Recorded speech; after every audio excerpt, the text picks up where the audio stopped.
Assalamualaikum warahmatullahi wabarakatuh. Perkenalkan, nama saya Dika Fardimanto dengan NIM 1314212068 dari kelas 4B. Di sini saya akan menjelaskan soal hakikat kepegawaian untuk pembangunan. Yang pertama, peran kepegawaian dalam pembangunan, yaitu dalam pembangunan sangat penting karena sumber daya manusia yang berkualitas dan terampil sangat dibutuhkan dalam setiap proses pembangunan. Peran kepegawaian dalam pembangunan sangat penting untuk memastikan ketersediaan sumber daya manusia yang berkualitas dan terampil, manajemen organisasi yang baik, berkelanjutan pembangunan, dan pelayanan publik yang berkualitas tinggi.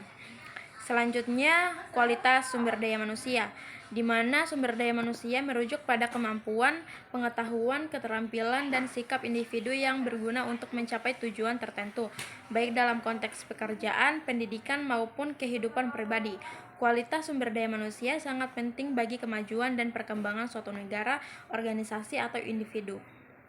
Selanjutnya, keberhasilan pembangunan dapat didefinisikan sebagai pencapaian tujuan pembangunan yang diinginkan seperti peningkatan kesejahteraan masyarakat, pembangunan infrastruktur, peningkatan kualitas hidup, dan pembangunan ekonomi yang berkelanjutan. Selanjutnya, peran pemerintah, di mana peran pemerintah dalam pembangunan sangat penting dan luas. Beberapa peran penting yang dimainkan pemerintah yaitu yang pertama, merancang kebijakan pembangunan, yang kedua, menyediakan dana dan sumber daya, yang ketiga, mengatur dan mengawasi pelaksanaan program pembangunan, yang keempat, mendorong partisipasi masyarakat, yang kelima, meningkatkan kualitas sumber daya manusia, yang keenam, menciptakan iklim investasi yang baik, yang ketujuh, mengatur dan menjaga stabilitas ekonomi, yang kedelapan, mendorong pembangunan yang berkelanjutan. Selanjutnya, peningkatan kesejahteraan kepegawaian, di mana peningkatan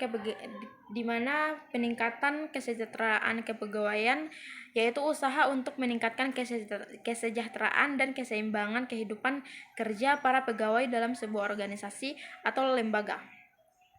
Selanjutnya, penegakan etika dan integritas.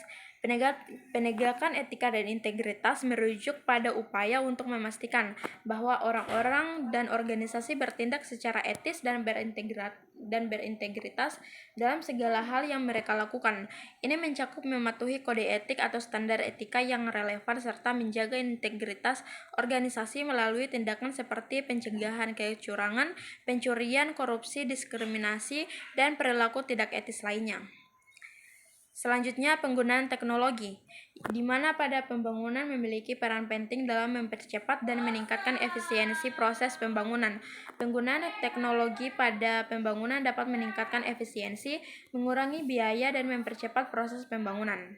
Namun penting untuk memastikan bahwa teknologi yang digunakan sesuai dengan kebutuhan proyek dan mempertimbangkan faktor keamanan dan privasi. Selanjutnya, kolaborasi dan kemitraan.